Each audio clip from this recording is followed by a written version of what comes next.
This is BBC News from London. Buckingham Palace has announced the death of Her Majesty Queen Elizabeth II.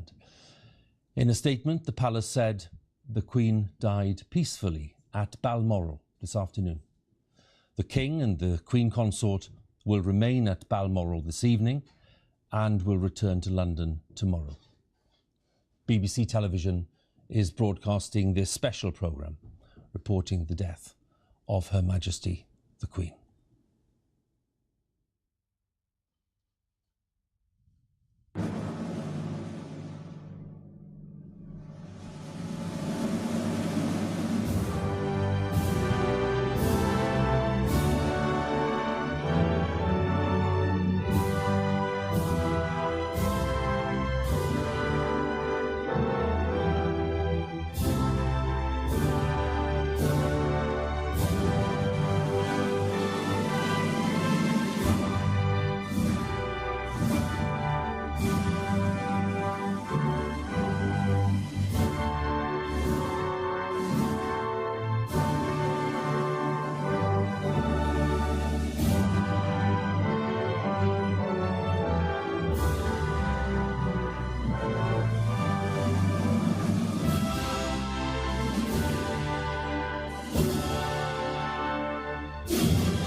Good afternoon from San Francisco, Commodores, ladies and gentlemen. Obviously a somber day, but a day maybe also to celebrate the passing of Her Majesty the Queen. That scene that you see here in the PIP is appeared just Julie, a few minutes after the death was reported yesterday on the BBC. I started watching the BBC here on the tube, so I saw that announcement live. I'm sure many of you did not. Welcome to our show number 551. We're delighted to have New York Yacht Club Commodore Paul Zabetakis with us live from Jamestown, Rhode Island, just across on Connecticut Island there from Newport. We're in a long segment with Commodore. It's nice to have him on and to celebrate the achievements of what is arguably the best yacht club in the world, certainly one of the best, and delighted to have Paul with us. Julia is here as usual, my co-host, Commodore of the Beach Street Yacht Club, and what a day it was yesterday, and Yes. the next 10 days are going to be. Yep. How are you feeling? I was affected by it like everybody else because it requires one to reflect on many things. Right. And, you know, if it defines my life in some ways because I was born in 53, the year she, her coronation, and I guess her dad died in 52, right? So I think she was actually technically, but like King Charles III his coronation won't be for quite some time, apparently. Right. But as I said, welcome to show number 551. And Dr. Paul Zabetakis is with us. We'll get to him in a moment. But I did want to do a bit of a tribute to Her Majesty the Queen, a great sailing family. Her husband, of course, a great sailor. She is a patron of any number of yacht clubs around the world, including the Royal Yacht Squadron and the Royal Bermuda Yacht Club, among others. So this statement was issued by the Royal Yachting Association late last night or early this morning. The RYA mourns the passing of Her Majesty the Queen. The RYA is deeply saddened by the loss of our patron, Her Majesty the Queen. Our thoughts and condolences are with the Princess Royal, Princess Anne, who is the president of the RYA, a longtime patron, and the entire royal family. Known for her sense of duty and her devotion to a life of service, Her Majesty has been an important figurehead for the UK and the Commonwealth, needless to say. She has ruled for longer than any other monarch in British history, as you all know, for 70 years, becoming a much loved and respected figure across the globe. In 1948, Her Royal Highness Princess Elizabeth, Duchess of Edinburgh, and Prince Philip, Duke of Edinburgh, were listed as new members of the RYA, known then as the Yacht Racing Association. It became the Royal Yachting Association in 1952, when Sir Ralph Gore, then president, spoke of, quote, Her Majesty's recent command that the name of the association will in future be the Royal Yachting Association, unquote. He had written to the Home Secretary at the time asking him to kindly to convey Her Majesty our great appreciation of the command. The royal family has a long history of seafaring, as I'm sure you all know. Over the centuries, the monarchy has sailed aboard 83 royal yachts, including the most recent NYYC Britannia, which often hosted the RYA council meetings during Cows Week. In addition to her diplomatic duties on royal tours, NYYC Britannia was also a vessel for family holidays. During the summer months, the royal family would often take off on what became known as the aptly named Western Isles Tour, cruising around Scotland. The tour often included a stop off at the Castle of May to visit the Queen Mother before berthing at Aberdeen so that Her Majesty the Queen could travel to her favorite summer home at Balmoral. With so many fond memories around the yacht, Her Majesty the Queen officially took her leave of it in 1997, and the vessel was placed in the port of Leith in Scotland, where it serves as a floating museum and events venue. All of the clocks on board remain stopped at 3:01, the exact time that Her Majesty disembarked for the last time. In 1948, Blue Bottle was presented to Her Majesty the Queen, then HRH Princess Elizabeth, and HRH Prince Philip as a wedding present from the Island Sailing Club of Cowes, Isle of Wight. Blue Bottle is the only British dragon to have won an Olympic medal, picking up a bronze at the 56 Melbourne Olympic Games. Chris Preston, chair of the Royal Yachting Association, today said, quote, like so many around the world, we are deeply saddened at the loss of Her Majesty the Queen. Her patronage and charities have covered a wide range of issues, from opportunities for young people to the preservation of wildlife and the environment. It was an honor for the RYA to host Her Majesty the Queen and the Duke of Edinburgh on a trip to Cowes in 2012, where they were introduced to a number of young onboard sailors who were enjoying the opportunity to try sailing and windsurfing. Quote, having Her Majesty as royal patron alongside the support of her husband, HRH, the Duke of Edinburgh, as former RYA president, and her daughter, the Princess Royal, who's the current president, has undoubtedly helped us to raise awareness of our aims to increase participation in boating, to promote safety afloat, and to raise sailing standards. Her Majesty will be sorely missed, and we offer our deepest condolences to our president, the Princess Royal, and her family. That, of course, is a statement from the Royal Yachting Association. Just one other statement I thought we should address, we should read. This morning from the Royal Yacht Squadron, sent to me by one of their members, and particularly because of the close association with the RYS to, well, New York Yacht Club, of course, dating from 1850, 51, and St. Francis Yacht Club, and any number of other yacht clubs around the world. This bulletin from their Commodore, quote, Her Majesty Queen Elizabeth II was the patron of the Royal Yacht Squadron throughout her reign. She gave unstinting support to our late Admiral, His Royal Highness Prince Philip, Duke of Edinburgh, in his love of sailing. She owned and sailed an HMY Bloodhound, and she still personally owned the Dragon Blue Bottle and took a close interest in her recent successes. All members of the Royal Yacht Squadron will deeply mourn her death, and we send our utmost sympathy to His Majesty the King and to all members of the royal family. The squadron will fire a 21-gun salute at 1300 today. They did so, 9th of September, to mark the death, and a 21-gun salute following the proclamation on Saturday the 10th to mark the proclamation. Long live the King. Signed, James Holman, Commodore of the esteemed Royal Yacht Squadron. We'll do some more at the end of the show. We've got some personal tributes that come in. We have Sir Ben Ainsley's statement that he gave at the press conference today in France at the Sail GP, a heartfelt statement from Sir Ben, and a couple other interesting lighter notes, but I did want to cover those two from our friends in the UK. And on behalf of all of us, all the FOSI, I'm sure Julia, you and I, and I'm sure the Commodore, we all want to extend all of our viewers around the world and to the royal family and all of the people in the Commonwealth. Right.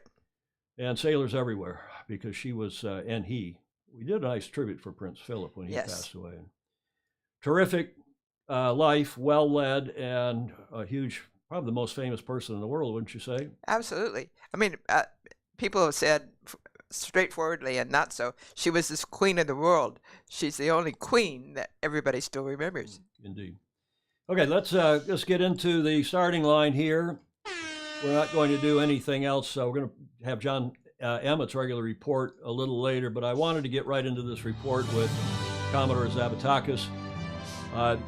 He's 3 hours ahead of us, and I'm sure he's got duties in Newport tonight, Friday, and over the weekend in prep for the Resolute Cup.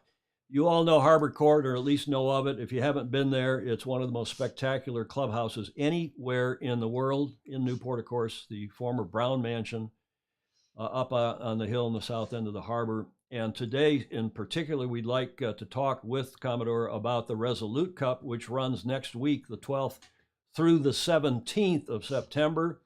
It's a qualifier for the Invitational Cup, which we'll also talk about, next summer's Invitational Cup. And the Resolute Cup, though, that happens next week, was first run in 2010 as the U.S. qualifying series for the Rolex New York Yacht Club Invitational Cup.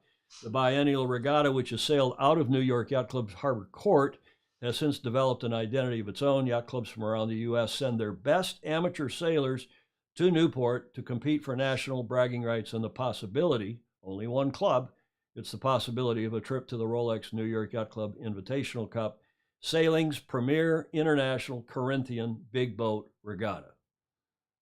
After canceling the 2020 edition due to COVID, this is a statement from New York, we are very excited to present the event this year. The 2022 Resolute Cup will be sailed, as we said, September 12 to 17 in New York Yacht Club's fleet of 23 sonars, and new this year, a fleet of RS-21s provided by RS Sailing. With provided sails, equalized rig tune, and regular boat rotation, it's a true one design event. And it's arguably the coolest event in the world right now of any intra-club, inter-club regatta. And with that, I'd like to bring in from Jamestown, Rhode Island, Commodore Paul Zabetakis. He's in Jamestown. He's the current Commodore in his first year of the esteemed New York Yacht Club. Welcome, Paul. Well, thank you very much. Appreciate it. Glad to be here. Any thoughts about Her Majesty before we move on to the yacht racing matters? Yeah, well, obviously, I think we're all saddened, as we've talked about. I mean, one of the things that we'll be doing sometime next year is requesting that King Charles III dedicate a trophy, the King's Cup. Now, we've had a race, the King's, it used to be the King's Cup starting in 1905. And then in 1952, or 1953, when Queen Elizabeth ascended to the throne, we retired that trophy, and the Queen issued a new trophy to us, the Queen's Cup, which we've been racing for. In fact, next July, when we'll be racing for it, it'll be the 70th year that we've raced for that trophy. So we're hoping before then, obviously, to replace it then with the new King's Cup. We'll be, obviously speaking with the King or his Privy Council at some point about that. Is the Queen's Cup still awarded during the cruise?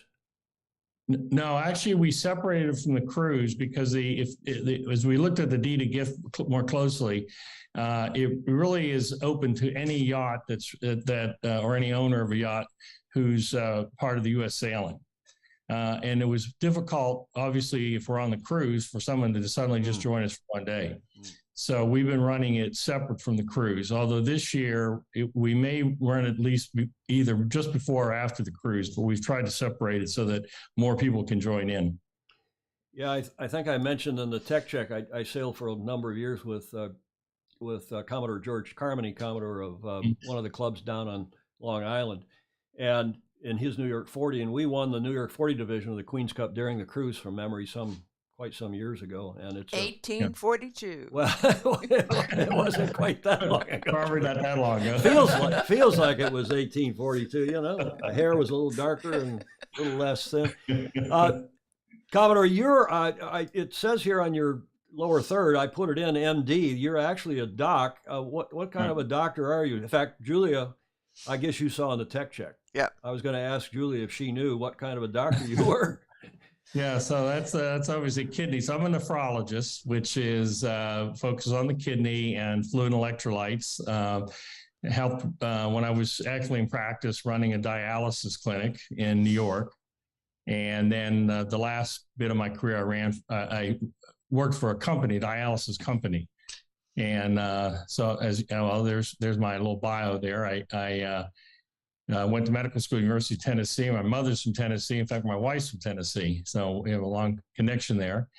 And went back up to Pittsburgh for my residency, and then trained at Yale, which is actually where I learned to sail. So I'm Pittsburgh born and bred, never sailed on a boat until I was at Yale during my fellowship. And they had in the summer, the students were out, and they said, any postgraduate fellows want to learn to sail, come to the Yale Sailing Center in Branford. So 2 of us signed up. I loved it.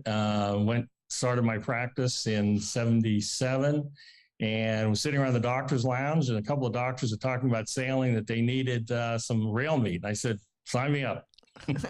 Nice. Who was there in that era at Yale on the undergrads? Yeah, I don't know. I should find out. I mean, I didn't know any of them, obviously, because I was just there as a graduate student, but it was just in the summer. Pittsburgh, Memphis, Yale.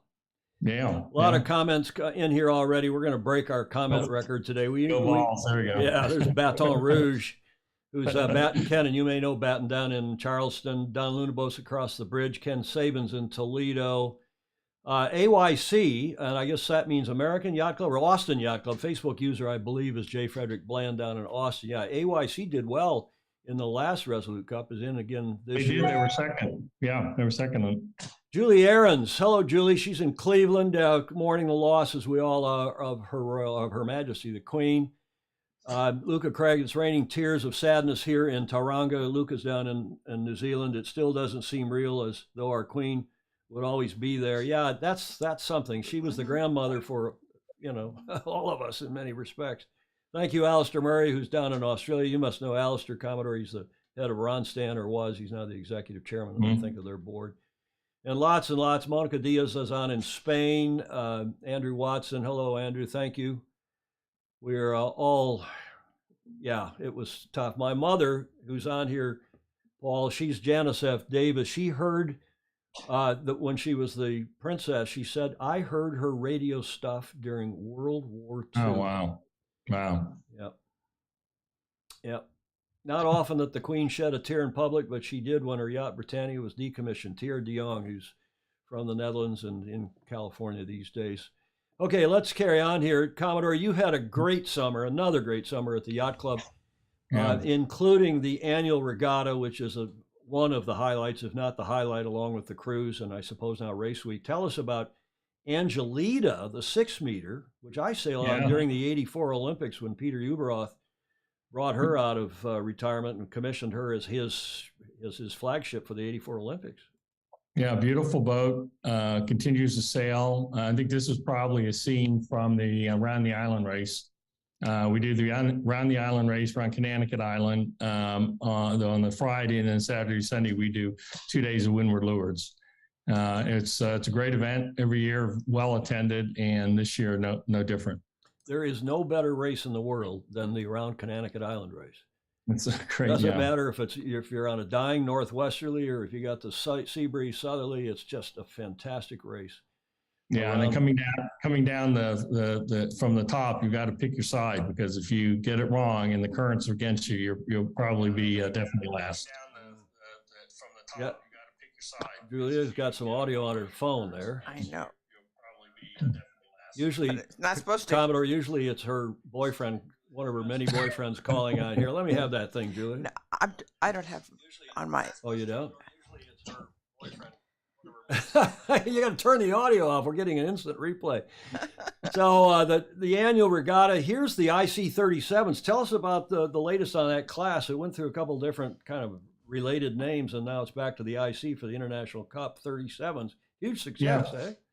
Very successful. We have, of course, 20 boats. The club authorized us to build 20 boats to replace the Swan 42s for the Invitational Cup, quite frankly. The Swan 42s, still a great boat, really good ORC racing, and every boat that went up for sale went either to Europe, 2 of them went to Ecuador, I think 1 went to Mexico. And we just didn't have enough in the area, so the club authorized us to develop a new boat. We worked with Mark Mills, great design, very similar actually to the Cape 31, although obviously bigger. And it's been very successful. We have 20 charter boats, and there's about 15 private boats have been sold, not only in the United States, but also in Europe. Do we have any out here? You did. Pacific Yankee was out there, Drew Freitas, but I think he sold the boat. He's not selling it. He's down in San Diego, but the class is going from all accounts, is going from strength to strength. And of course, you know, the Cape 31, our good friend, mutual friend, Andrew McIrvin, who's over at YCCS at Yacht Club Costa Smeralda right now, is telling us about how good that class has become. I heard from Andrew this morning too, and we've got a little news later in the show about what a couple of the yachts there at the Rolex Maxi Yacht Cup did in honor of Her Majesty the Queen. Very nice gesture. But back to the IC-37s and the annual regatta. What are the other big classes, Paul? Well, the other next big class is really the ORC. We had, I had to remember, I think we had 3 or 4 different ORC divisions. And then we had, of course, a perf division, but no other big one design division. I think the one design classes seem to be getting smaller. And so I think this is probably one of the biggest one design classes currently, with we're getting anywhere from 20, 24 boats to as low as maybe 15 or 16 on any regatta. So it's still very active. And a lot of top-notch sailors. Oh my gosh, yeah. I know that Corey Sertle, who's your neighbor over there in Jamestown, and her family are doing very well. A lot of husband and wives, a lot of families, terrific class. Great racing. You know, one thing we did, Tom, when we put this together, we really wanted to put our stamp on gender diversity. So we required that at least 2 of the members be of the opposite gender. Now, in most cases, that means 2 females, but there are some all-female crews that have a couple guys on it. So that's really made it nice, and a lot of young people who probably had no opportunity to get onto a boat have gotten to sail with these boats. Because if you think about it, we have probably usually 8 or 9 per boat. So that's 20 boats, that's 180 people right there. Mm. Well, while we're on that, take a little divergence here. You've got, for the first time, New York has got you have a female, an esteemed new female Rear Commodore who has been a longtime member of the club, former Commodore of Edgartown Yacht Club, and was the New York Yacht Club Race Committee chair for years. Tell us about.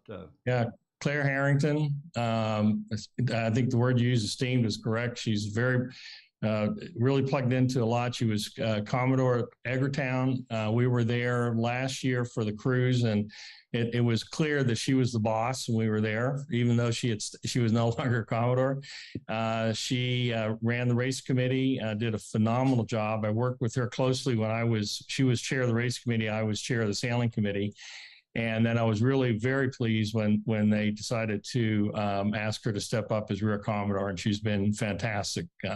Work with her a lot. We talk about things almost every day. I really depend upon her advice and counsel. Well done again. And by all accounts, I don't know her well. I've met her before, but she's, I don't know her to have even broken bread, I don't think, over the now many years. But tell us some more about this summer's racing. Here's another shot from the annual regatta. Yeah, so those are the big boats. Yeah, the ORC fleet. There was, obviously like these are obviously the very big boats, the TP52s and that size. And then we went down from there. But yeah, it was, we had a good regatta. I think weather was great. We had 3 really good days of racing.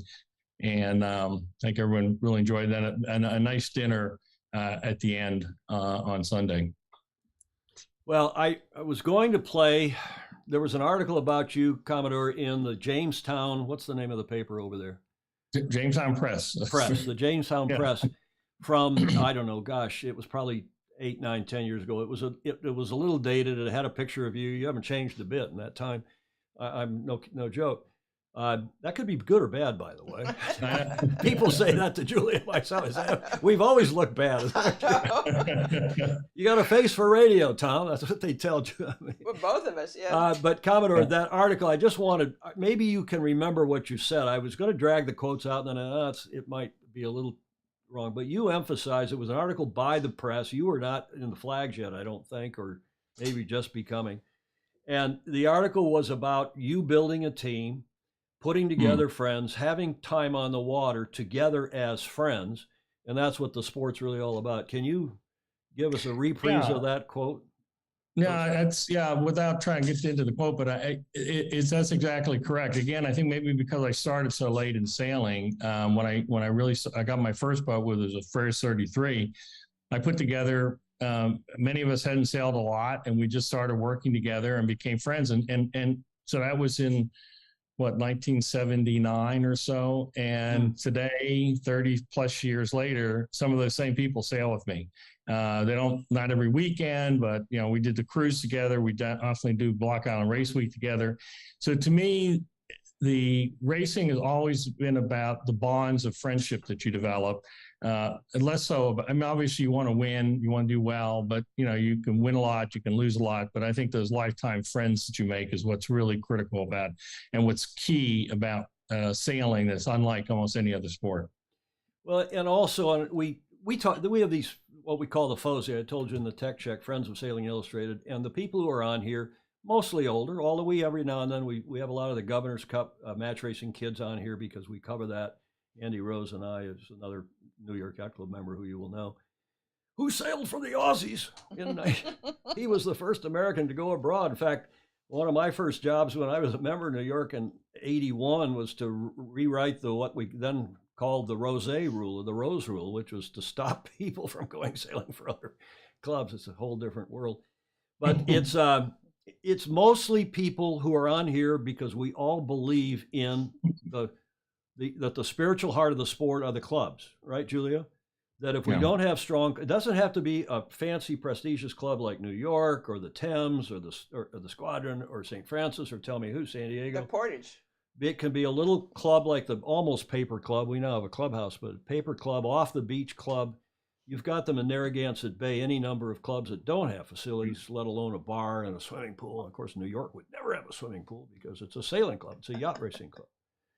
And I also believe, Commodore, that it's about yacht racing and not sailing. I wish we would stick to yacht racing, whether it's a sunfish, that's a yacht in this old Dutch sense of the word. What are your views on all that? No, I agree. I think it really is about bringing people together. And more that I think the reward that I have had from being a flag officer, particularly now as Commodore, is getting to meet so many more of our members at the club and sharing stories of yachting. And I agree that's what it's about. And I think we need to do more to get young people involved in single boats, but also on teams. I think team building is very critical, and it's something that's important, and it's something we do very well in sailing. Could not agree more. And we say on here a lot, again, our FOSI, the people all over the world watching this, will give us examples of how their clubs, how their national authorities, but their clubs are getting kids involved, not just on opties and not just in 420s, but on big boats, getting them sailing. Again, to mention Andy Rose, who for years on this 50-footer that I sail on with Andy, and he's recruited now 2 generations of kids onto that boat, help them learn to sail, learn big boats, and all the things you learn about self-confidence and self-reliance and team building. Same thing that Commodore George Carmody did for many years, and any number of other New York Yacht Club members, the late, great Jim Kilroy. It's all about, as Julie Aaron says, the friendships. It's all about team building. It's all about having fun with your friends. Right. And the memories. And the memories. Gordon Smith is saying, I'm getting a new and much improved perspective of the New York Yacht Club from this interview. Interesting. And I think I saw that Batten Kennan, it says, one Swan 42 went to Charleston. He lives down in Charleston. That's what I sail on, hull number 4. Oh. Mutiny. Mutiny, yes. Yep. Okay. Commodore, we're back on the annual regatta. We talked about the big boats. I don't think we want to get into measurement and ratings and all that stuff now. It's a continuing controversy, but New York again leads the way, and hopefully you can help sort some of the things out between you and the squadron and the Rourke and the Uncle and another great shot. This from Race Week. What's the difference between the annual regatta and Race Week? Well, Race Week is it's really aimed more for the we have a spectrum of boats, but it's a 4-day event, and a lot of the boats that come to this are really the larger ORC boats. So that's a big thing, and we have a very big. Rolex sponsors it, and we have a really nice party on Saturday that Rolex holds for the group, and it's just a fantastic week of sailing. When it was first envisioned, it had kind of 3 components. It had a kind of a perf component, around the island component, and then kind of a one design component. But that's again, because of the size of the fleets decreasing, we don't see that anymore. So it's really just a 4-day event. IC-37s were sailing, a lot of ORC boats, and some perf boats. And you've been doing a lot in women's racing. We talked in the tech check about how popular 2v2 team racing has become. Yeah. This year was the second year we ran the women's 2v2. It was a great event. I know the first year I went down to give out the trophy to the winner, and we were talking, and turned out there were 3 boats that had a mother-daughter team on it. Now, I don't know where else you can do that. And they had a great time. And again, this year was the same thing. It was just, everyone loved sailing. These are sonars, sailing 2v2 and team racing. And look at this group shot that Stu Struley, by the way, thanks to Stu for helping tee this up, your wonderful PR director there at the club, longtime friend. This is the women's 2v2, group photo in front of Harbor Court. It is. In fact, the other thing, which is hard to tell from this, but the race committee were all women also. Really? Yeah. And why is 2v2 match racing so cool? We like it too, but tell our audience why it's so much better than 3v3 or 4v4. Well, it's just, I think it more boat handling. It's just 2 boats against 2 boats, and it just seems to draw that attention. It's a lot easier to run because you're not talking about 3 teams against 3 teams. So it became. I think we were somewhat surprised, probably not totally surprised. It was well received, but it's going to be we'll have that on our calendar every year now. Are the men doing 2v2 as well? No, this is just the women's. Yeah, the men, no, we don't have a separate men's. Again, it was part of what we were trying to do is recognize that there are a lot of very talented women sailors who don't get the opportunity or the spotlight. And so we started this again in 2021 and again 2022. And then I think the lady will show us a slide about the women's championship event we have. Coming up to that, and a couple of comments. Yeah, Steve Gruber is saying 2v2 is cool because there is no math. And of course, the deal is that you've got 4 boats and whoever finishes last loses. So there's really not a lot of benefit in finishing. You go up there to the finish line and you wait until you think you can get your 2 boats across the line without being DFL, and you've won the match. And it's the other thing I think, Commodore, about 2v2 is that it's easier to umpire. When you get 3 boats or 4 boats, you need more umpires. It's much, you get more multi-boat scenarios. You know, we started doing umpiring for match racing in '88 at Long Beach Yacht Club Congressional Cup. We just never ever imagined that they'd be using it now virtually everywhere. The Olympic medal races, team races, big boat stuff, Sail GP, and so on.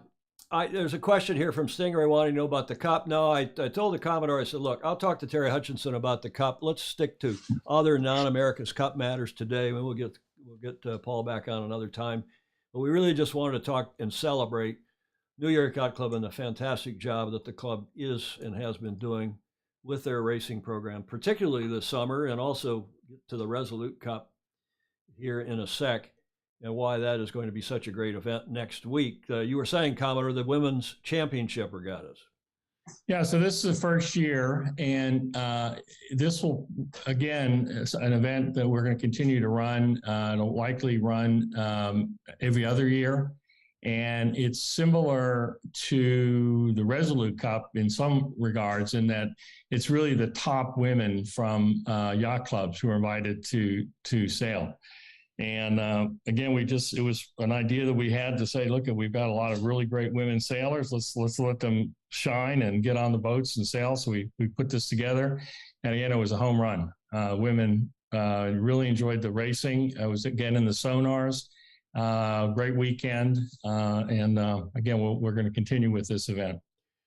Good Sorry, go ahead, Julia. Good pictures, too. They are fabulous pictures. Again, thanks to Stuart Struley for sending along some really, really cool pictures.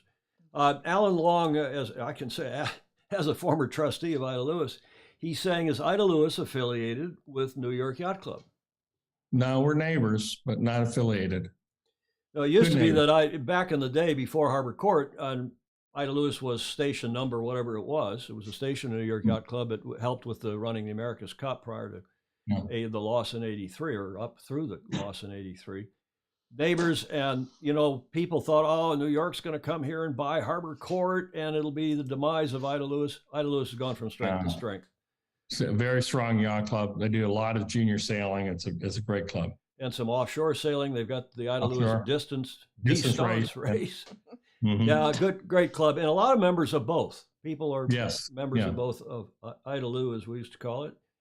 And of course, you're too young to remember when Alan Bond's wife read what she said about Ida Lewis. We don't need to repeat that on here. I don't know what that was. Julie, you would shake your finger. I probably would. You would shake your finger if I told a story about what she called Ida Lewis a shithouse on the rock. Oh. It was really cruel and wrong, and she didn't really mean it. I don't know what she meant, but it was a terrible thing to say, and we all of us lost respect for her. That was in the heated summer, Commodore, of 1983. One last shot here before we get to the Resolute Cup, and that is all the intra-club and inter-club team racing and match racing that you're doing. I know every time I go to the bar here at St. Francis, which Julia is not that often. It's not like we hang out over there, but occasional. No. But when we do go over there, Commodore, it seems like there's one team's either just come from New York, or all the teams are here to sail in the Morgan Cup. Or what's going on with these team races? What's the Morgan Cup? What's the Hinman? What's the Masters? What's going on? Morgan, Hinman, and Grand Masters. It's our summer of team racing. It's in August. The 3 events are pretty much back to back, And the teams come from all over. St. Francis has been a big supporter for years. They're one of our reciprocal clubs and our partner clubs. Commodore Hidman, who really got the club started on team racing, is still very active in helping with judging and umpiring. Again, the teams come. They love sailing those three events, and it's just a wonderful summer of racing and with team racing. And a lot of the top clubs, not just from the States, but you've also got a series. What's the remind me the name of the series between the squadron? Oh, that's global team racing. No, there's something else. There's the Founders Cup. The Cornerstone. The Cornerstone Cup. What's Cornerstone. That? So that's 4 clubs. And you're going to ask me which ones. It's New York, Thames, and I think it's the Squadron and maybe St. Francis. I think it is. Someone's going to correct me. Yeah. Someone's going to need to correct me because I honestly don't remember. No, I think that's right. Yeah. But the Fozy will correct us in the comments. I know. Yeah. It's not. Well, this has been another fabulous summer, and I hear great things about the cruise. And now let's get on to the Resolute Cup, which takes place next week. A standalone event in its own right, but it also the qualifier for the Invitational Cup. Yeah, this was so again, sort of a shout out to Commodore Elwell, who's conceived of us developing the Swan 42, and then followed up with the idea of creating the Invitational Cup. We ran the first one in 2009. I was involved with the technical committee part of that. And John Mendez, one of our members, was the event chair, and we pulled together for the first time. We just went out some invitations to some key clubs. They came. It was a phenomenal event, and we wanted to keep it international. So, we didn't want to have it just be a U.S.-based thing. So that's why we had New York, and the only other U.S. team was St. Francis. Now, this was the first, Commodore, excuse me, this was the first Invitational Cup. First Invitational Cup. Yeah, I want to get, because I think it's important to understand how the Resolute Cup fits in. Exactly. And after that 2009 Invitational Cup, we had a number of letters and phone calls from other U.S. clubs saying, hey, how do we get an invitation? And that then led to the following year, so 2010, we ran the first U.S. qualifying series, and we invited teams. There were 23 or 24 teams that came, and we sailed it in sonars and J22s, and we extended an invitation to the top boat. And we did that for several years. It was always the top boats every other year. But what we found is that some of the teams wanted to come because it became, as you quoted, bragging rights for the club. It's a club-on-club event. Bragging rights as being the best keelboat champion. And so we opened it up a little bit and said, look, if you win and you don't want to come to the Invitational Cup, that's fine. We'll just go down the list of the second or third team. So that's the way we've been running it. But I think in general, most of the teams, if they win, do come to the Invitational Cup. So the Invitational Cup is in the odd years. That'll be next year. Mm-hmm. This photo that I've got from Stuart is from 2021, but it's in the IC 37s. It started out in the Swan 42s and now is in their club members own boats, right? Yeah. Well, the club owns 20 boats, and then there's some club members that own their own boat, but these are all owned by the club. You own 20 IC 37s now? We have 20 IC 37s. Well, there's not very many clubs that can pull that off. No, that was under Commodore Lotz. Was the Commodore at the time. I was finishing up my term as sailing committee chair, and then kept working on it. So I worked with Commodore Lotz and the executive committee and the trustees, put together a presentation. They thought it was an appropriate thing to do to keep the Invitational Cup going.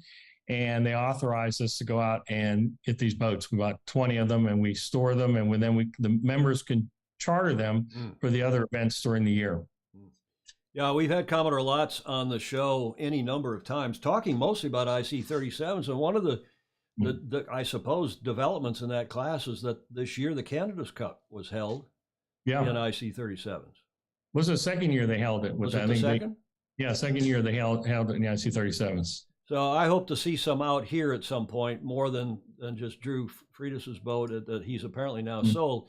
But just to make it quite clear, the Invitational Cup, which will be next year again, that's the 7th edition next year. The Historic International Yacht Club Challenge. The event will be run for the 3rd time in the club's fleet of IC-37s, as shown in since their debut in 2019. These boats will once again provide the ultimate platform for high-energy amateur sailing on a completely level platform. Bravo Zulu. That's an amazing thing. I didn't realize. I knew that that the club owned some of them and you were chartering them back. I didn't realize you had 20 for Pete's sake. Yeah, and they're we equalize them. So you get a boat. They're all the same. We've also kept it very simple. No wind instruments on them. We're just GPS, boat speed, real simple. And the class rules require that there be at least 2 of each gender on the boat. Correct. Right. So that's a nice feature. Should the America's Cup have a gender rule? Yeah, I think we need to move there. Yes, but in fact, I think we could even we've actually been talking about perhaps increasing the number of opposite gender on the IC-37s to 3. Nice. Yeah, Julia and I disagree. She's an old defender of women's rights, and she was the first female chair of the House Committee at St. Francis. She was the first, among the very first female members that weren't spousal members or widow members at St. Francis, and she thinks that there shouldn't be any quotas or allocations. I was an early first at lots of things, and then people would say the only reason you're here is because you're a woman. If you had any, and that's the only reason. Admit it. And no, that's not right. Well, Julie, I would agree with you. I think eventually you don't need quotas, but I think there's a point here where we do, because otherwise there's a default, right? To just, in fact, when we designed the boat, we were very specific with Mark Mills as we were designing it, that it had to be that if it was an all-female crew, that they could handle the boat. Right. So we really tried to make it so that males and females sail together on the boats and compete together. Yeah. Well, we all agree with that, though, right? We do. Yes. And most of our FOSI will. We debate this question on and off, and whether the Cup should have a gender rule and require at least 2 of both genders on the boats. And of course, the ocean race has gone to that, and I think with success. Sail GP has gone to that, I think with success, at least 1 female on each boat, or at least one. There's a question here, Commodore, from Ed Worley. Are the New York Yacht Club IC-37s also used for junior programs? So we don't have a junior program per se. Our junior program that we're affiliated with is really Sail Newport, and actually Ida Lewis has a junior program. So we don't currently use the boats for that, although we do have a capability of having juniors on the boat and not counting towards the weight or crew number. And that's a great rule. You get some skinny little kids, young kids on there, and you can add hands without it putting rail meat, so to speak. And give them experience. Exactly. Great. So we need, as we said 20 minutes ago, we need to do much more of that within our beloved sport. Gordon Smith saying, I agree with Gordon's a Brit who lives in Denmark. I agree with the Commodore's perspective on preparing the ground for widest participation. Well said, Gordon. I think that's terrific. So that's the Invitational Cup. That's in the odd years. That's a photo there. I'll back that off so you can see the IC-30. Beautiful shot. I don't know if that's a Nerney shot or a Daniel Forster shot or one of the other many superb photographers you have in Newport. And that will be next year. But the Resolute Cup qualifies you one club from the States, right? One club only. Now, does New York has a bye into the Invitational? New York has a bye. Actually, we already have one U.S. club has already qualified, having won the Invitational Cup last time, and that's who is that? San Diego, right? San Diego, yeah. So San Diego is going to be there, and no, it's not, I don't think it's swim. Is it San Diego? Notes here. They won in 2018 anyway. 2018, yeah. No, San Diego won in 2018. So they'll be there, and then obviously we'll have and we'll pick another one. We'll have another. So this year we would likely end up with 3 U.S. teams. John, is it Vince? is saying that Yeah, Southern Yacht Club. Yeah, that's right. That's why I kept questioning that. It was Southern Yacht Club that won the last time. And actually, the interesting thing about them is they're going to, since they've already qualified, they're setting up a youth team for the Resolute Cup. Oh, nice. Yeah, Excellent. thanks, John. Appreciate the. And just another terrific club that's had a lot of success of late. That is Southern. Oh, yeah. And Guy, don't call me Guy Briere, who's a past Commodore down there, is often on the show, as are any number of other New York and other club members from around this country. Now, Commodore, I want to play this video. It's from a few years ago, 2015, and it talks a little bit about the history of both of these events and your history in both of the events. Have a look. Roll tape. Yep.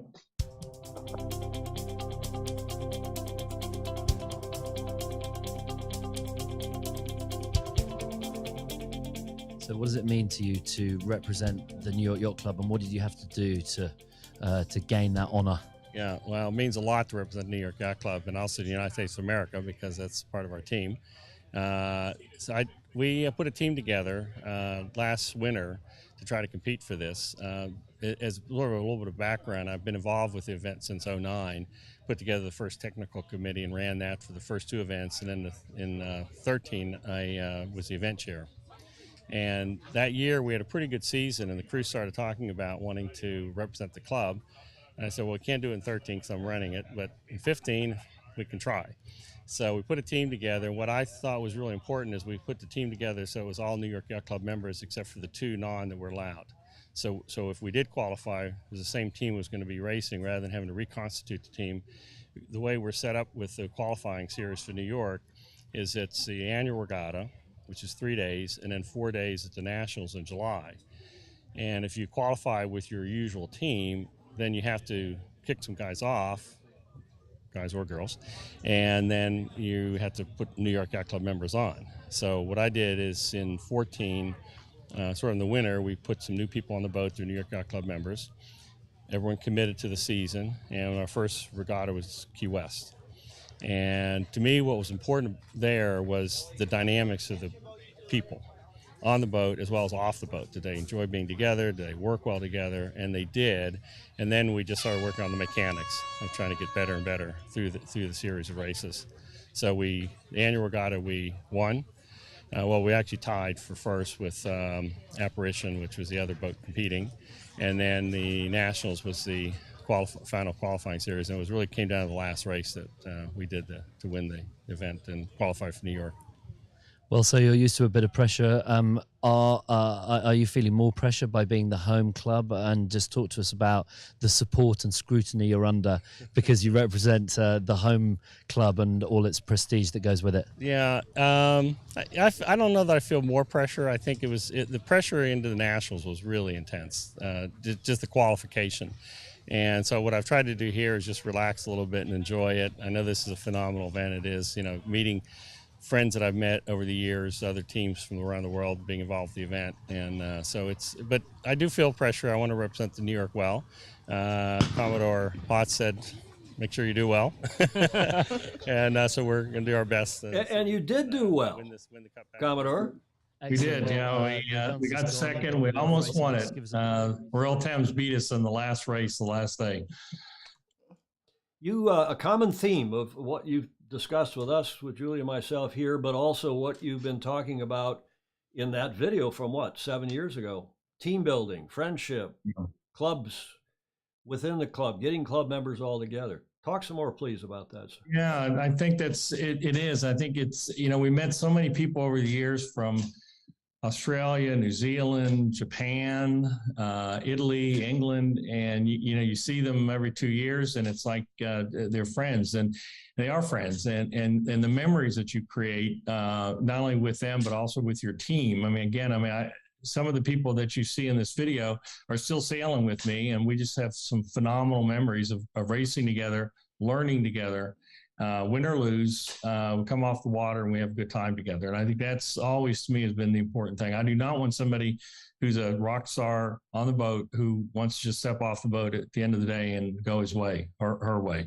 I want to make sure that we have a team that's very cohesive, and that's always been important to me. You know, Julie, I just can only say bravo, Zulu. I mean, Absolutely. That's the whole deal. Yeah. And again, what Tifosi, what our friends on here keep saying, and I hope that message gets through to clubs across the world. I'm sure it does. I think probably most clubs around the world do feel that way. Yeah, I think that Push your mic up a bit, please. the There you go. the premier yacht races don't always get that chance. Yeah, but you know, the other great thing of what New York is doing is by having a Corinthian event. Yeah. And it's amateur only in the sense of what World Sailing defines as a non-professional. It really means non-paid professional. Yeah. I wrote that code along with No, six it's or true. seven other people, the original draft of that code, and man, did we struggle with that. But I'm still good friends with the people I started sailing with. So I mean, yeah, and the fact that this event is for non-professionals yes, is another right, Commodore. That's another feature that is so popular. It's all Corinthian sailing, all amateur sailing. If I might, one quick point. Will Gamble was on my boat during the Invitational Cup and sailed with me. He's now chairman of the Young Members Committee, and he called me one day and he said, "Hey, I have an idea." And I said, "What's that?" He said, "Well, you know, there are a number of young members from the Royal Thames, Royal Yacht Squadron, St. Francis, you know, our clubs that we're affiliated with, that work in New York. They live here. And they don't belong to New York, but we'd like to invite them to our young members get-togethers." And I said, "Absolutely." He said, "You know, the reason I thought about that is my experience during the Invitational Cup, meeting all these teams from around the world, and that ability to have that connection for the rest of our lives." good idea. And those senior members are invited too. Yeah. To those what is it? Once a month on Tuesdays or something? Well, the senior members go there all the time. Well, no, I know, but to the junior members night at the city club. It's Thursday night. First Thursday nights. First Thursday of the month. Yeah. Because the after party is usually even more fun. Yes.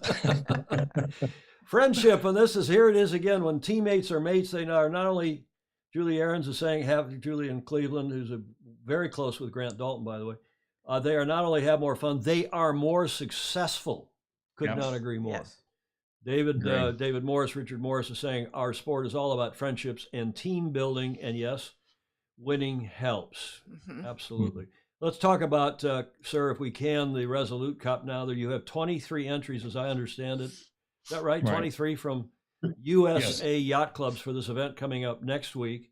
Here are those clubs: American Austin, Carolina, Chicago, Corinthian, Eastern, Fort Worth, Houston, Lakewood, also down in Texas, Larchmont, Muskegon Yacht Club in my home state. It's not a club you'd normally think of as a prestigious club in Michigan, but it certainly has got a lot of yacht racing and has for years and years over there on the west side of the Lower Peninsula.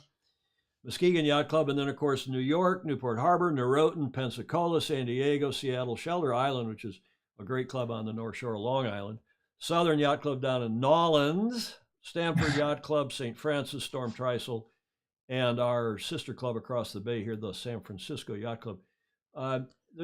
You want to comment on who you think the favorite is this year? I think it's going to be, you know, every year the competition is getting better and better. I think San Diego is bringing back 3 to 4 sailors from the 2018 winning team. Southern, I said, I actually qualified already, so they're sending a young team. I think Shelter Island is one to look after, see how they do. They have a 2-time Olympian, Amanda Clark, who's their skipper. Lakewood Yacht Club, which is a new one that's coming. Actually, has Danny Pletz, who was the winner in 2012 for Larchmont, actually. So it's hard to pick a winner. I think it's going to be they're going to be battling this out probably to the last race. You know that Lakewood Yacht Club was a significant supporter of the America 2 Challenge of our team from 85, 6, and 7. Right. Yeah, they were quite. We had 30 some odd clubs around the country, but we had a lot of support from clubs for that challenge. Talk to us, please, about these new boats, because you've just taken the RS-21s on board. Yeah, now I haven't sailed one yet. Hope to get on one. So what we've tried to do, except for the 1 year we did have just the sonar, I think it was 2018. Each time we've tried to have two boats so that it really requires a depth of experience in sailing, not just sonars, not just J70s or J20s, in this case, the RS-21s. And so we'll split the fleet. So the fleet will have equal opportunity to be on the RS-21s and the sonars. And then that'll be the first 2 days. And then out of that, then we'll pick the gold and silver fleets that'll go on to for the last 2 days. And the top boat, of course, of the gold fleet will then get an invitation to the Invitational Cup. And the RS-21 is a new boat. We had hoped to get them last year or the year before. Of course, COVID hit, so we didn't have them available, but we're really excited about their being a partner this year with us. And what's the medal races will be held in which boat? In the RS-21. In the RS-21s, cool. Yeah, and then the other in the sonars. Now this shot, of course, that's an RS-21. I had the two shots of the boats that Stu sent me. And we have John Emmett on here and any number of other Brits, Andrew McIrvin, Andrew Pindar, who are quite fond of RS yachts and the job they're doing for the sport, particularly in the UK, but also here, increasingly here in the States.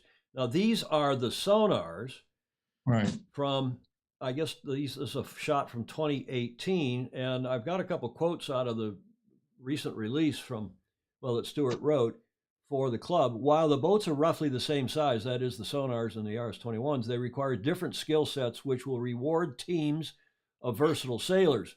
Quote, transitioning between the sonar and the RS-21 can be a challenge since their handling characteristics are quite different, as are downwind tactics and strategy with a sprit boat compared to a S-sail, a spinnaker pole. Says Peter Vasella, Julia, of the St. Francis Yacht Club team. Quote, the heavy sonar with a bigger keel is slow to accelerate but carries momentum, while the RS-21 with smaller, high aspect foils accelerates faster but doesn't carry momentum.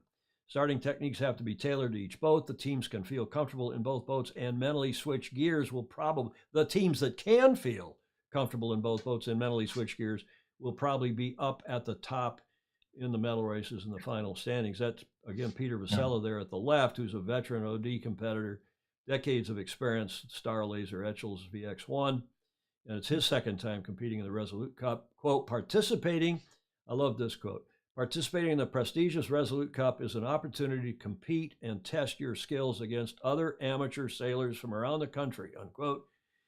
And he goes on to say, being organized by the New York Yacht Club assures it will be fair and well run. Terrific. Commodore, bravo Zoo from thank you. Talk about esteemed sailors, Peter Vasella, who we, of course, know here from St. Francis, St. Fancy, as we call it, here in San Francisco.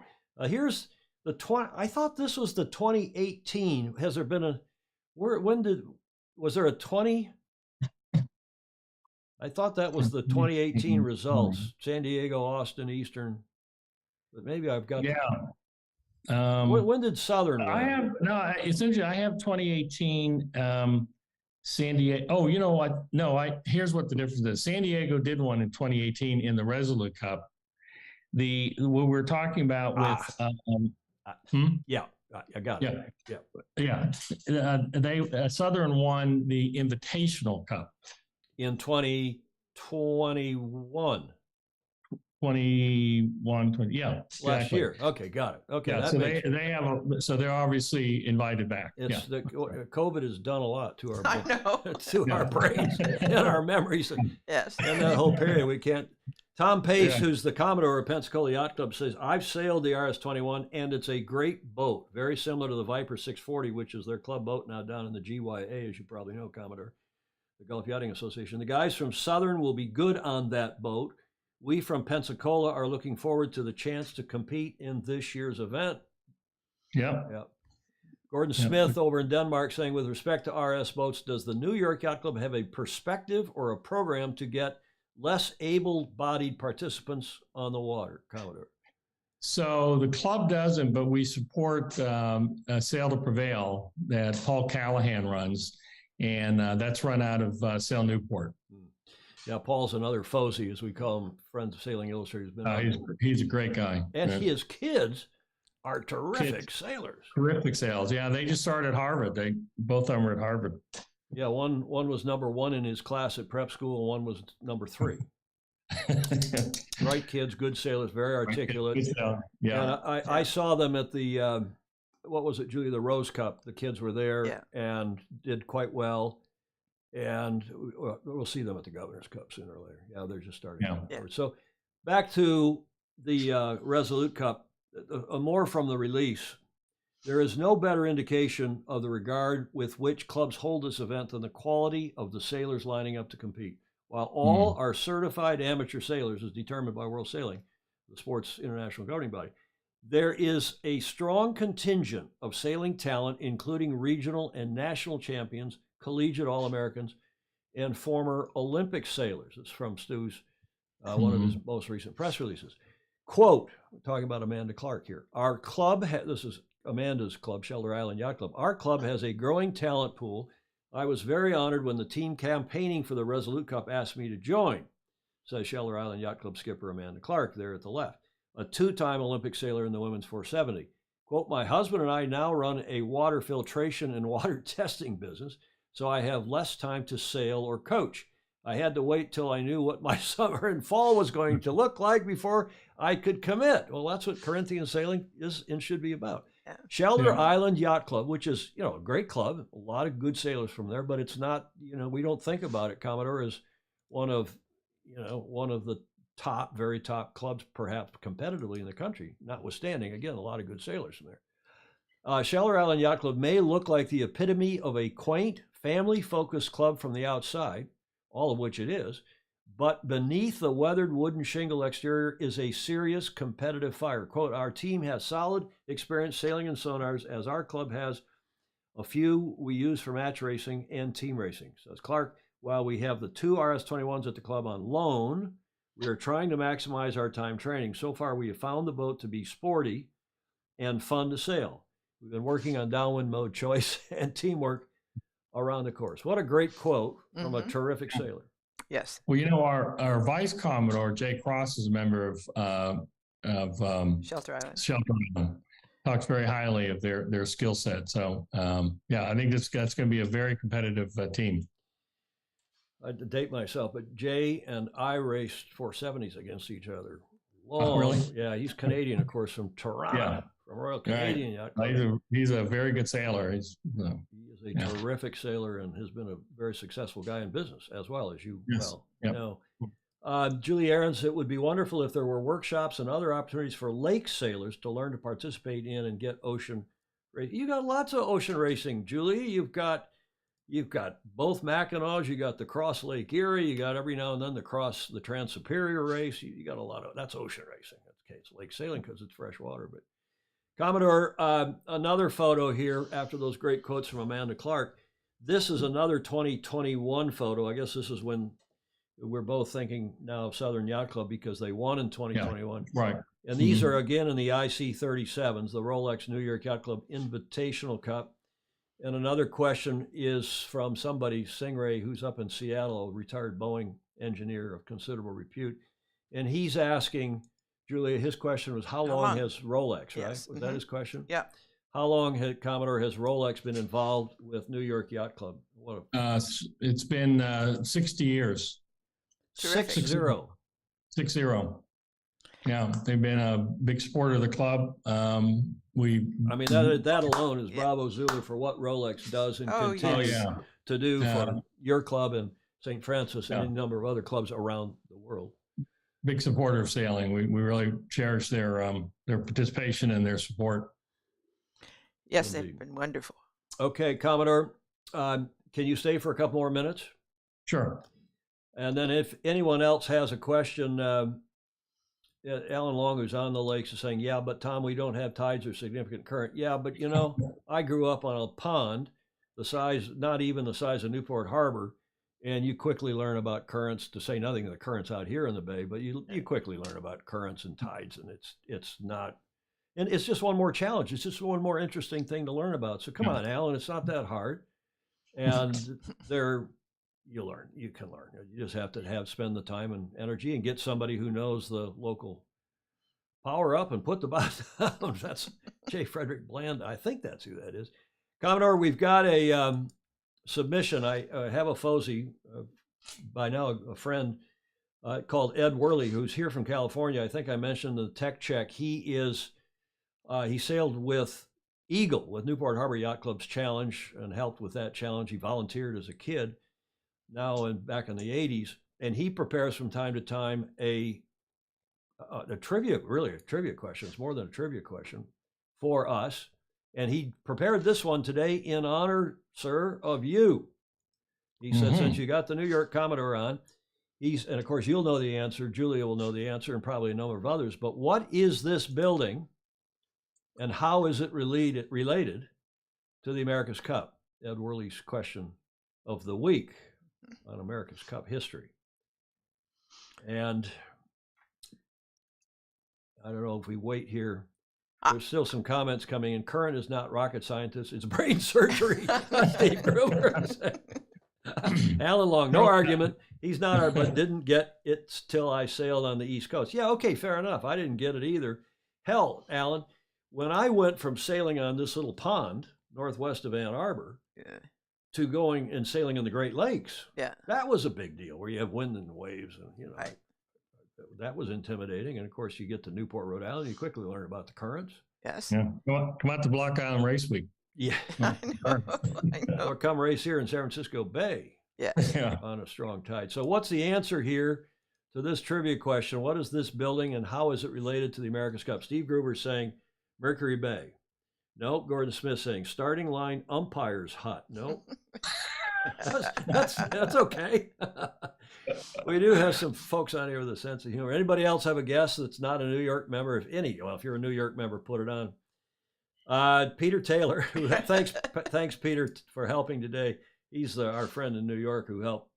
I did a tech check because we don't often use Zoom, Commodore, but I got Peter on and he pretended to be you today. Did a good job. Replying to Steve Gruber, no, it requires a nephrologist. Okay, what's the answer? Does anyone know? I'm surprised. There's New York members on here will obviously know. Commodore, tell us the answer.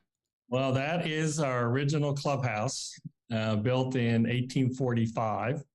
And I think you're going to show where it was, but it was originally John Cox Stevens' property in Elysian Fields in Hoboken, New Jersey, which is now the Stevens Institute. Yeah, the original clubhouse. Yeah, go ahead. Yeah, so all right, and then so it was operated as it says here officially until well, it was a Gothic Revival building. Actually, what most people will say when they see it, that awning, I've actually never seen a picture of that awning on it, but it looks a lot like a chapel, but it was the original clubhouse in 1845. And where is it today? So let's see if anybody knows today where it is. I'll show the picture. There it is. There it is. Julie, you know where that is? Only because I saw it before. Is that where the first AC deed was signed? No, Gordon Smith, I don't think so. I think the deed was signed probably before that. At one of the downtown Manhattan big fancy clubs before New York, because New York didn't have 44th Street until what, 1900? Yeah, around 1900, 1901. Yeah, 01. That clubhouse, which was the original clubhouse, which served 23 years in Hoboken, 45 as Station 10. New York had a series of stations, they called them, including one of which was Ida Lewis, in various cities, towns, ports up and down Long Island Sound and the eastern seaboard. And Station 10 in Glen Cove, which is on the North Shore of Long Island. And then for 50 years, it was on exhibit at Mystic Seaport. And it made its final voyage in 99, 11 years after New York bought Harbor Court, where it stands today as an important artifact and reminder of the club's origins. And I do have a photo I found online. I had a hell of a time finding a decent photo that could also show you where that is. And if you look in the upper left corner in the trees, and it's used for skippers meetings and for some social events. It's a terrific venue, isn't it, Commodore? No, it's it really is beautiful. And of course, as a historic, we just actually put a plaque outside the Station 10 original clubhouse basically describing what you had on the screen there, because we've had so many people come in and they say, well, oh, that's a beautiful little chapel there.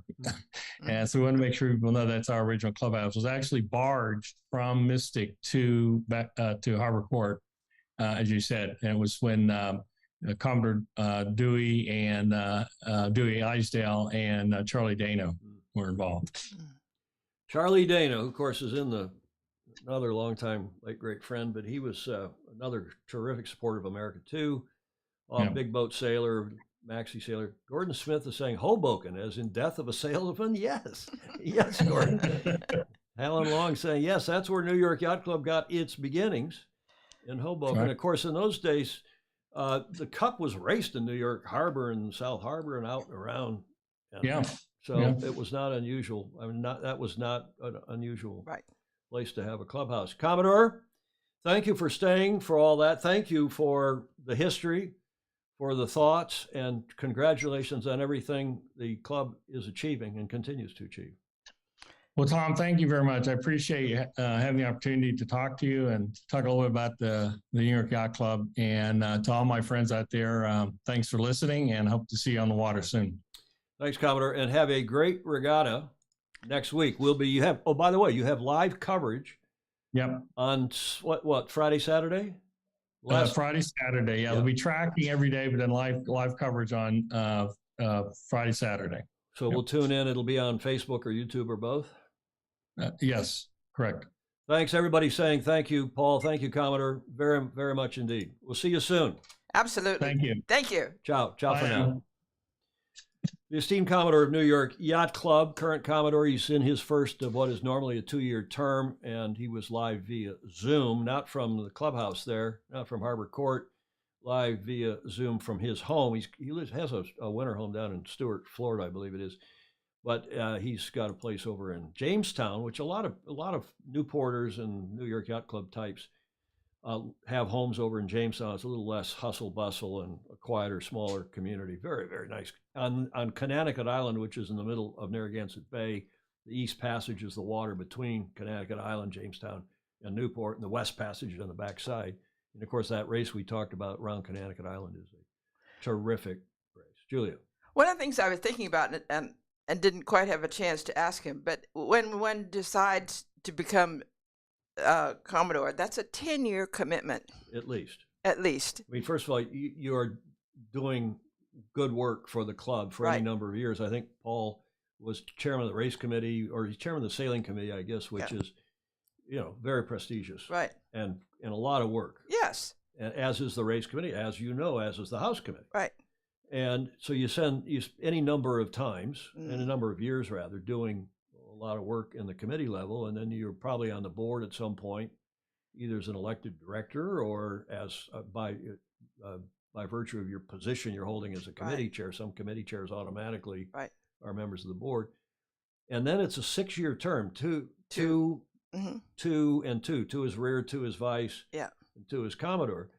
And there's no chairman of the board like there is here at St. Francis. Yeah. Commodore is also chairman of the board, and he's the queen and king, as well as the president and the chief executive. And they have a general manager at both clubhouses who are very, very good. Yeah. But it's a big operation. It is a lot of hours on the water. The difference between there and here, though, is that they have a winter, so they're not really from October until April, that's May. true. Yeah. There's some frostbiting at clubs on Long Island Sound, so they have an off season, unlike St. Francis and the warm weather clubs, San Diego, Newport Harbor. Yeah. So, Alan Long saying thank you, Commodore. He still wants that reciprocity.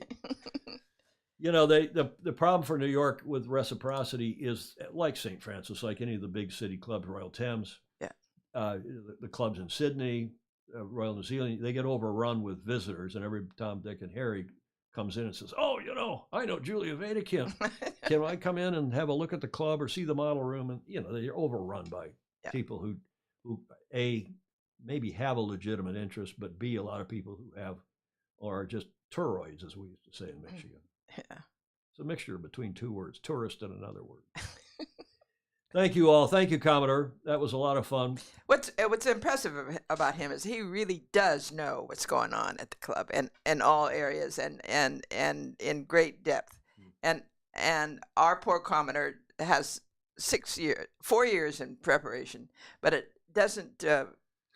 Well, it cuts both ways, because it used to be that you were the Commodores back in the America's Cup. They were 3-year terms. Yeah. 3-year terms. So you would serve 9 years in the flags. And why did you do that? So that because the cup was more or less on a 3-year basis, and so a Commodore would get a cup. Yeah. And that was a long slog. Oh yeah. And of course, it was a different era too. So. But I also admire them for taking that commitment, because it really is a commitment. But the success of it shows in him, because he really does know. Well, he's a doctor. He's a humanist too, and his I think it really comes through. Absolutely, he's relaxed and wonderful. Gordon Smith. There's a lot of reciprocity between the Royal Yacht Clubs across largest clubs and cities of the world. Yeah, there's golf, all sorts of other university clubs, and all sorts of reciprocity. Thank you, Commodore Zabetakis. Hope to get you on the show again sometime soon, which brings us to this day in history. And thanks again, Ed Worley, for that little historical question. Do you know what happened, Julia, on this day in history, 1940? This is how we started the show, because I'd done the tech check with Paul, with Commodore, and then we got to this point, and I forgot to reset the slide, so this is why you saw this at the start of the show. Apologies. Do you know what happened on this day in history? Here's your first clue. Oh, I know who that is. Who is it? Grace Hopper. Well done. And you did not see this. No. She is Admiral, or was Admiral Grace Hopper. Yes. United States Navy, 1906 to 1922. And if you didn't know that, what did she do, or why is this day famous, the 9th of September? There's another clue. What did she do? I know what she was doing, and she was in charge of all the high tech stuff for the government. Yeah, the Manhattan Project. Yeah. One of the first programmers of the Harvard Mark I and then later the Mark II computer, which was used in the war effort and the Manhattan, the nuclear bomb effort from 1944. Hopper went on to invent the first compiler. She's called Grandma COBOL, for those of you who are computer nerds, for a universal computer programming language. She is also credited with coining the phrase debugging after removing a moth with tweezers. I had no idea. From a relay and taping it to the log. How lovely. Thus, the computer wasn't working. She went into it, found the moth blocking the relay. I didn't know that either. And that's where the expression bugging, it was apparently on this day that she found that moth. I had September the 9th. pleasure of working with her. You did? Because she was I was doing executive recruiting, and she was a great resource of the kind of mind I was looking for. And she and I had a great time. She answered the phone when you called, and, she was great. Well, and she took some pretty high-level jobs after doing this work for the government, I think for Dell or somebody. But here's another interesting slide. You know who those folks are? I know who That's Reagan 1983. Of course, President Reagan. Mm-hmm. She was promoted to Commodore. So you see, there's a nautical. That used to be. In fact, I think I think it was for a while, and then they've upped it as a rank in our Navy, and that is the SecNav, the Secretary of the Navy on the right, whose name is not Tom Eamon, but John Lehman. Mm-hmm. He promoted Captain Grace Hopper to the rank of Commodore in a ceremony at the White House. President Ronald Reagan is at the left. And you ask me now, well, why is this significant on this day in history? Because, well, she was a Commodore before she became an Admiral. Yeah. But this guy here, SecNav, is automatically under the New York Yacht Club rules. The President of the United States, where is this thing? President of the United States, oops, I'm showing it in the wrong place. That's the New York Yacht Club annual book. The President of the United States and various other people, including the Secretary of the Navy, are automatic honorary members of the club. And more than once, I kid you not, more than once, Julia, his office, and as a member, he would stay at the club in New York. And his office would book a room and then cancel it. Or I would book a room and then cancel it, or vice versa. And more than once, we got our reservations followed up, and finally, we met in the bar one night, and we had just a, oh, you're John Lehman. Oh, you're Tom Eamon. Oh, And good. I've never heard that story. Yeah, either. well, it was funny. We laughed, and he was very gracious. He finally, in fact, after it happened, I don't even think he called. We met in the bar one time, and somebody said, "Oh yeah, I have a magnetic ring memory card somewhere in the garage." Yep, started with punch cards. There's the moth. Okay, so much for that historic event, which took place on this day in history, 9 September 1945. The first bug in a computer program. That's a lovely story. Discovered by the late, great Admiral Grace Hopper, whom Julia knew. And that's pretty well it for 551. But I do want to go back to Her Majesty the Queen. We're an hour and 25 minutes in. But just as a program note, next Tuesday, we're delighted to have with us Staff Commodore Ken Glidewell will be our guest, live via, I guess, Skype, rather than coming in studio. Ken here lives in San Francisco down in the South Bay. He was, Commodore Julia in the COVID year? Oh, 2020, can't forget it. Poor guy. But he continues to work hard for the club, and as a past Commodore, we call them Staff Commodores here on the West Coast, or at least in the Southwest. Seattle calls them past Commodores, but from San Francisco down, Staff Commodores. So he's Commodore in 2020, and he sails canards and other classes. He will be our guest Tuesday to talk about the Rolex Big Boat Series, which is next Thursday, Friday, and Saturday, Correct. and Sunday. And Sunday. Ken Glidewell, delighted to have him. Let's finally get to John Emmett's report, Coach's Corner with John Emmett, and he was reporting in again today, as he did on Tuesday from, you know where that is? Remember? Den Haag, The Hague, but yes. he's actually not in Den Haag, which is where the test event for next year's World Sailing Championships will take place, but out on the beach in what's called Scheveningen, and that's the Scheveningen Pier. That's not as much fun to say as that lighthouse up by Graham Sweeney.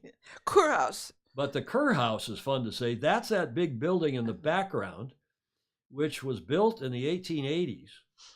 If I remember 1884, by the German architects Johann Friedrich Henkelhoff and Friedrich Ebert.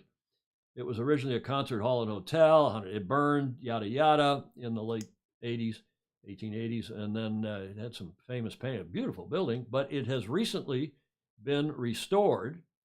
And the Rolling Stones and various other groups have played there and so on and so forth. But I want to go visit that beautiful building, 1880s in Scheveningen. Yes. Here's John's report. Hi, Tom, Julia, and all the Fozy here in Scheveningen. Probably going to say that wrong, getting ready for the test event. And I just have to say, it is so important to do the specific venue analysis, because every venue is different. There's no point training at a similar venue. You need to train at the exact same venue. So you can see the clouds here. We're training in September. The Worlds will be in August, but it's still very important because the conditions could be anything. And of course, the currents are one of the big things with this venue, which will be a surprise to a lot of people. But enough with the sailing. I think the big news all around the world was the recent death of Elizabeth II, who's been the Queen for all my life. And regardless of what you think of the monarchy, I think you need to remember it's a deeply personal thing. Somebody's lost their mum, their grandmum, or even their great-grandmum. And it's the end of an era. I mean, 70 years reign, it's really hard to know what to say. And I think it's a day we all remember. I obviously realised things were looking likely to yesterday when it actually happened. And I stopped halfway cycling home because that's when the news broke. So I think it's another one of those things I will remember. So we're here getting ready to go sailing. It's a big harbour, lots of current outside, so we will all sail out together. It looks like most of the sailors are ready, so it's time for me to go, and I'll catch you later on the show. Nice. Yeah, another nice report by John Emmett. What do you think, Julia? Yes. He doesn't sound like a royalist, by the way. No, but a traditionalist. He does not sound like a royalist. I don't. Well, That's all right. I mean, that's okay. Yeah, It doesn't. everyone. It doesn't have to be. Thank you, John Emmett. Nice report as always. Now, he sent around another video another video just to show you what the conditions are like. He's there coaching the developing nations. He's there on behalf, I guess, of World Sailing. The Youth Trust or something is paying to get him there, and he's helping all the teams who don't otherwise have a coach. Good man, John Emmett. Good man. Nice that he's doing that. Of course, our segment from John Emmett Sailing, Get to the Front of the Fleet. Back to Her Majesty to wrap the show up. I just want to do a couple more things to lighten it up a little bit. First of all, to hear from Sir Ben Ainslie, who's arguably the best known, and if not the best sailor in the UK these days, certainly the best known, the most successful Olympian ever from that country. And he had a statement. Thank today. you. Yeah, I just wanted to say a few words really on behalf of the British team and the other teams and the league on the sad news of the passing of Queen Elizabeth. You know, it's obviously a very sad day that everyone hoped would never happen, but inevitably had to at some point. The Queen inspired so many people, not just in Britain, but around the Commonwealth and the world. It was a wonderful moment. Earlier today, we had 3 minutes of silence with the Commonwealth teams, and I just really wanted to thank those teams for joining us in that moment of remembrance. I think looking at all of the response to what's happened in the last 24 hours, I think there were some incredible attributes that were made of the Queen, or what she stood for, you know, such as devotion, service, humility, respect, humour, endurement, and perseverance. And I think that's how many people around the world will remember her, and certainly in this world that we're currently living in, I think that perspective is one of the things that the Queen certainly stood for, and I'm sure the rest of us could certainly gain something from following that as well. But, you know, in the days and weeks to come, we would all hope that actually the sorrow turns to celebration of just an incredible life, you know, perhaps the most incredible life that's ever been lived. Yeah, I think, well said, Ben. Thank you very much. I think you would agree, right, Julie? Yes. Just amazing. Yeah. Amazing person. You can think about what's happened in her life, and it's just, you know, unbelievable. Never complain and never explain. Just the opposite of me. I know. Just the opposite. Well done, Ben. Very, very nicely done. And also, just a quick note, as you know, the Maxi Yacht Rolex Cup is going on at YCCS. I heard from Andrew McIrvin this morning when I posted this picture on my Facebook page. One of you sent this to me. Thank you. One of the Fozy, I've forgotten now whom. And then Andrew texted me and he said, yes, both Jethu and North Star pulled out of the race today. The races at Yacht Club Costa Small, the Maxi races. They pulled out for respect after 96 seconds. They started the race and then pulled out and went to attention, and hence this photo, a very nice gesture. I persuaded, that is Andrew McIrvin, he persuaded YCCS to fly their Burgee at half-mast, and he will send pictures. Well done. Mm-hmm. Now, we'll lighten it up. Yeah, 22 people on that yacht Stingray's thing. Wow. Okay, so just to lighten it up a little bit, there have been a couple of, there's a lot of remembrance, and we all, being a sailing family and all, and a huge respect, I think she's largely held, she is within which she is held all around the world. She also had a sense of humor, and this is just some outtakes from this famous, during her Jubilee, just not too long ago. Have a look at this. Yes. You would like a marmalade sandwich? I always keep one for emergencies. So do I. I keep mine in here. Oh. For later.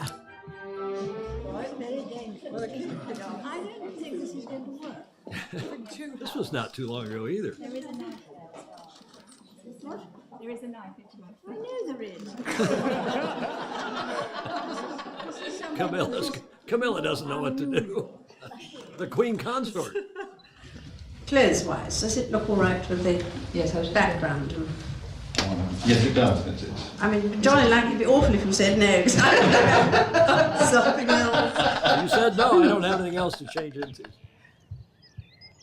Not too long ago, 2021. Are you supposed to be looking as if you're enjoying yourself, she asked? Ojo says, yes, definitely.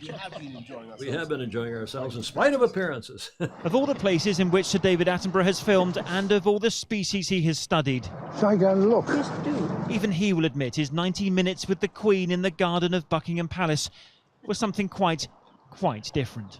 From chatting about the trees the Queen planted for her children to joking about the noise of the helicopters in the skies of London. Sounds like President Trump. Sounds like President Trump. I was going to say, a sundial neatly planted in the shade. Isn't it good? Yes. Had we thought of that? That it was planted in the shade? It wasn't in the shade originally, I'm sure. Message? I don't get this one. So one of you who knows Harry and Victus, this is from Lotus, the First Lady of the United States. Hey, Prince Harry, remember when you told us to bring it at the Invictus Games? Careful what you wish for. Boom. Oh, really? Please. Boom. Canada's Justin Trudeau reminded her that he was the country's 12th Prime Minister to serve during her reign. Thank you, Mr. Prime Minister of Canada, for making me feel so old. This was the best. Remember this 2012 Olympics? Her entrance? Good evening, Mr. Bond. Good evening, Your Majesty.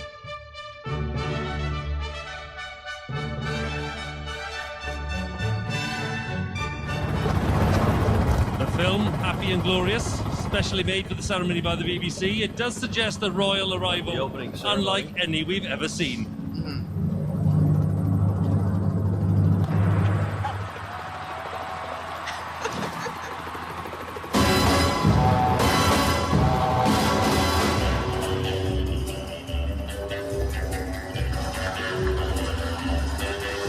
Ladies and gentlemen, please stand for Her Majesty the Queen and His Royal Highness the Duke of Edinburgh. And finally, during the Jubilee this year, The party is about to start, Your Majesty. Happy Jubilee, ma'am.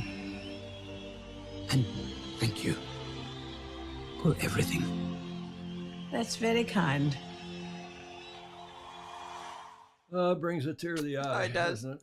Thank you for everything. Thanks to the Guardian for that clip. And, you know, just to be the self-effacing American that we are, this clip, which Stingray sent, I'd never heard this story, but just to wrap this up and have a laugh at ourselves and just to appreciate the humanity of Her Majesty, have a look and listen. And normally on these picnic sites, this is the you former meet Royal nobody. Protection But Officer, there was Richard two hikers Griffin. coming towards us, and the Queen would always stop and say hello. And it was two Americans on a walking holiday. And it was clear from the moment that we first stopped, they hadn't recognised the Queen, which is fine. And the American gentleman was telling the Queen where he came from, where they were going to next, and where they'd been to in Britain. And I could see it coming, and sure enough, he said to Her Majesty, "And where do you live?"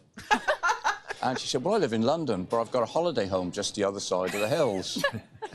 And he said, "Well, how often have you been coming up here?" "Oh," she said, "I've been coming up here ever since I was a little girl, so over 80 years. And you could see the clogs thinking. He said, "Well, if you've been coming up here for 80 years, you must have met the Queen." And as quick as a flash says, "Well, I haven't, but Dick here meets her regularly." So the guy said to me, "Oh, you've met the Queen, what's she like?" And because I was with her a long time and I knew I could pull her leg, I said, "Oh, she can be very cantankerous at times, but she's got a lovely sense of humour." Anyway, the next thing I knew, this guy comes around, put his arm around my shoulder, and before I could see what was happening, he gets his camera, gives it to the Queen, and says, "Can you take a picture of the two of us?" Anyway, we swapped places, and I took a picture of them with the Queen, and we never let on, and we waved goodbye, And then Her Majesty said to me, I'd love to be a fly on the wall when he shows those photographs to the friends in America, and hopefully someone tells him who I am. Hopefully someone tells her who I am. That was on Sky News this morning. And thanks again, Stingray, for sending that clip. That's nice. And that was hilarious. Thanks, Alistair Murray. This is priceless. And I don't know. It's going to be. Has anyone, while we've been on the air, has anyone seen if they've announced the date for the funeral? Because it's they said demise D-Day plus 10 in that London Bridge plan, which would make it next Sunday, a week Sunday. But I don't see them doing it on a Sunday nor a Monday, because you got world leaders flying in and they don't want to fly on Sunday. They want to fly in on Monday, I think, for a funeral on Tuesday. And if it is on Tuesday, a week Tuesday, obviously we won't do a show. We'll, out of respect and everything else, we will. I thought even about doing a watch party, Julia, but I don't think that's appropriate. I think we should relax and think about her. And they pushed it. Daniel Young is saying they pushed it back a day for sure. Yeah, I haven't seen, until we see the actual date. We'll play that later. That's how we Yanks roll. And Americans are nice and friendly, and the Brits, what a class lot you all are. And we all of us, whether we're Aussie, Kiwi, Americans, and beyond, South Africans and Indians, even the Australians with the palms. Yeah, exactly. So we'll see when that date is. And finally, for I don't have anything. Didn't seem appropriate to put anything in Whiskey Tango Foxtrot, except these people, Julia. There were hard left. I'm not going to call them leftists. They're not Democrats. These people are crazed, and they're Marxists, and they're socialists, and they're communists, who went online within minutes of her death, saying, "This is great. Finally, she's died. Hopefully, this is the end of the monarchy." As they're racist, they're this and that. These people are bloody clueless. And all I can say, and I was going to put it under, whether it's Whiskey Tango Foxtrot, I was going to put it under, correct or Crutonic, because it's no question it's Crutonic. I cannot imagine some of the vitriol that's coming out of people's mouths within minutes of her passing. And Julia, I don't need to say anymore. That happens every day for lots of reasons that I just do not understand. Yeah. Can't we all just be friends and respectful for a little bit? Don't be naive. Will King Charles III have the right to choose the whole castles? Oh, come on. Stingray, I'm trying to be serious here, and you guys are asking about splooting and about King Charles. Anyway, that's Whiskey Tango Foxtrot for today. That's our show for today. Thanks again to the Commodore. He was wonderful. Yeah, he was. Zabetakis. Yes. Great. And just a reminder that on next Tuesday, and we will, don't even give them airtime, Tom. I agree, Graham Sweeney, we're not going to. Rolex Big Boat Series, we're going to talk about that. That is next week, the Thursday through Sunday, the 14th through the 18th, here at St. Francis Yacht Club. As we told you earlier in the show, we'll have Staff Commodore Ken Glidewell, our longtime friend, good guy, terrific sailor, terrific leader in our sport and this club. He is vice chairman of the RBBS, as we call it here, the Rolex Big Boat Series Committee. I saw Susan Rooney last night. Oh, yeah. She said, "Oh, it's great. Ken's coming on. He'll be." And Susan, who's the chair, a longtime chair, doing a terrific job. And Julia, it is your witness. Yes, take this opportunity to like, follow, and share. The story of the New York Yacht Club is really wonderful, and people need to hear it. Yeah, and I think Paul made quite a positive impression on a lot of folks who think of New York, rightly or wrongly, as being kind of aloof and haughty. And they're, I mean, I joined that club in '81, and maybe back in the day, and maybe before I was involved, but it's always been a terrific sailors club, yacht racing club. Carry on, Julie, you're doing great. Oops, not that one. You can do that one too. Well, but the comments one. Like, follow, and share. Well, yeah, but comments welcome too. Indeed. And replay is always fun because we all forget things that happened in the middle of it.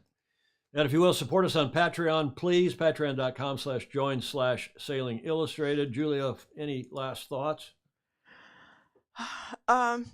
No, not today. We do fail to appreciate all the things we should in life openly. I just got a text from Peter Taylor. Paul Z was in caps great guest. This was a great episode. Thanks. Stingray saying the guest today was one amazing one. Thank you so very much. Paul is a great representative of an amazing club. Alistair Murray is saying, Alistair, you're a great representative of the sport yourself. We've got several of his A4s teed up. We're going to run maybe 2 of those on Tuesday. We'll see how things stack up. Jeff Ogle wants your scarf, Julia. Can't have it. It's America One, right? It's America One, and they're disappearing. So. Yeah. Joe Holtzman, thank you, sir. Thanks all of you. Thanks to those who give us, obviously, video and images and audio music for these shows. We hope to see you on Tuesday. In the meantime, have a great weekend with the ones you love. I hope you go sailing, and if you do, sail fast, sail safe, and have fun. Ciao for now.